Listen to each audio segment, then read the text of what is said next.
This is Tunde Thompson. As promised, this session is going to be about an entry model which is known as the fair value gap or as the imbalance. So we have the two types of fair value gaps, which is the bullish fair value gap and also the bearish fair value gap. Let's take the definition of a fair value gap like this. A fair value gap is a price range that forms during an aggressive push when there is an imbalance of order flow in the market. Some of you might be like, what did I just say? Okay, let me simplify it. A fair value gap is a 3 candlestick pattern where the wick of the first candle is not overlapping with the wick of the third candle, giving us a gap for price to retrace into. Make sure you write that down. Let's go into some practical example. The wick of the first candle and the wick of the third candle without any wick overlapping, it's just the body of the second candle. You can clearly see it here that is going to be our fair value gap being marked out. The second diagram is actually a wrong way to identify a fair value gap. Marking the first wick of the first candle and the wick of the third candle, you can clearly see that they are overlapping. Before we go into a real data, let me show you how you can use it to your advantage. So when you have your high and you have your low, you have your high and you have your low.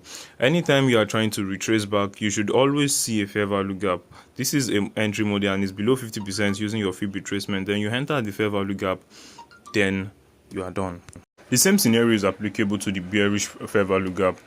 The first candle is not overlapping with the third candle. The wick of the first candle and the wick of the third candle, they are not overlapping, so which gives us a fair value gap. On the bearish fair value gap, this is how to know if it is not valid. Once you see the first wick and the third wick overlapping, then it is not a valid fair value gap. Let me show you an example. Look at something like this, the high, the low. Then we should surely have a fair value gap that we are going to retrace into. It can be on any time frame, and in as much as we are having a 50% retracement back into the fair value gap, then it's a valid trade. You can see we have a 50% retracement back, so this is a valid trade now. Then the structure can continue from here. Let's go into real data now and let's see how things have been done. So write this down: market direction plus fair value gap plus fee retracement. Always write it down. Okay, so the first thing I'm going to be doing is going to identify the market direction. I know that okay, the market is bullish now. Then I need to mark out my recent structure in the market. Since I'm able to identify my recent high and my recent low, then I can remove the market direction. For a beginner, you should always leave your market direction line on, so that you, in case you are confused, you can take a step back and check again. So from here, I'm trying to hunt for a fair value gap inside the retracement. If market is coming back, I want to see where it's going to retrace into. So I mark out I use my fee retracement to measure from the high to the low. Then below the 50%, I'm trying to look if I can see a fair value gap. Zooming in, we can clearly see that there's a fair value gap. There is no overlap of candles there, so I mark the fair value gap out. Then I can remove my fib, then I label it fair value gap. Always label your charts, so that you will not get confused. Marking the low, targeting the next high, then I can say I'm fine to enter this market.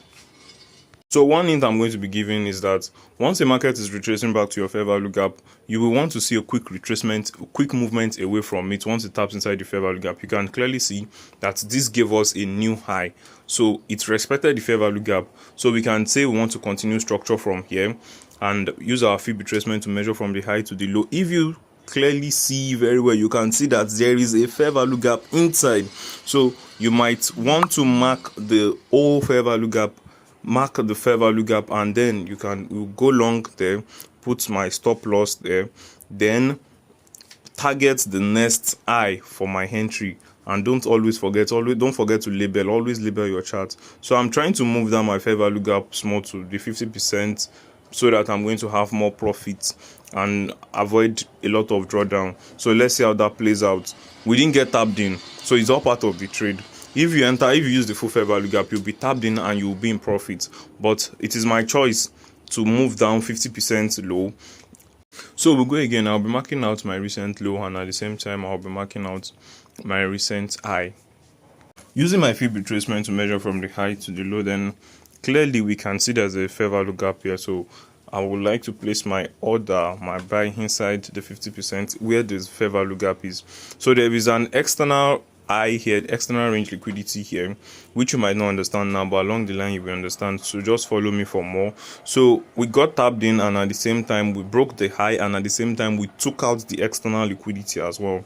Moving on the bullish fair value gap entry model, I mark my recent high and my recent low, then I use my fib retracement and I mark out my fair value gap. It will get to a time whereby you will not need to be using your fib retracement. You will just know that, okay, this is a 50% retracement on your head. So I try to reduce it to the 50% of the fair value gap. So we got tapped in and we created a new high. So immediately the data finished. As at the day I was making this video, this is where it stopped. So we should be expecting to break the high any moment from today or any time. So let's take an example on the bearish market. So we are using the AUD/USD as an example. The first thing you want to do is to identify the trend of the market. So this is a bearish market, you can see. So remember, market direction plus fair value gap plus fib retracement, that is an A1 trade. Okay, so you have to identify your recent high and at the same time your recent low. This is the hint of the day. If your overall market structure is bearish, but you can't see anything bearish in your recent time frame, what you are going to do is you are going to mark out your high and your low. So you wait for the low to be taken out. Remember, if it's bearish. So now I waited for the low to be taken out, then I mark out my recent low, then I use my fib retracement to see if I can have any fair value gap above 50%. Yes, there is a fair value gap above 50%. So I have to label it fair value gap.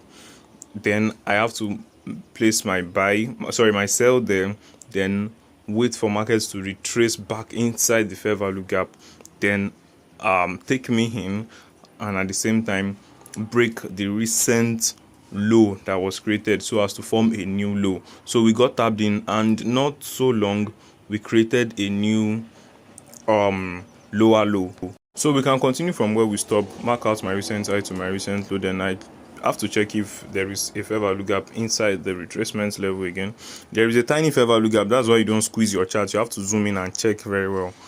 Zoom in, don't be afraid of the chart. Trading the continuation now, then everything has been set, then I'm just waiting to be tapped. Then immediately we got tapped in, then it sold us off instantly. So one thing I want to advise us is that always practice, keep practicing. Okay, you don't wait to just watch my videos and just close it. So once you are done with this video, just make sure you practice and check through the charts.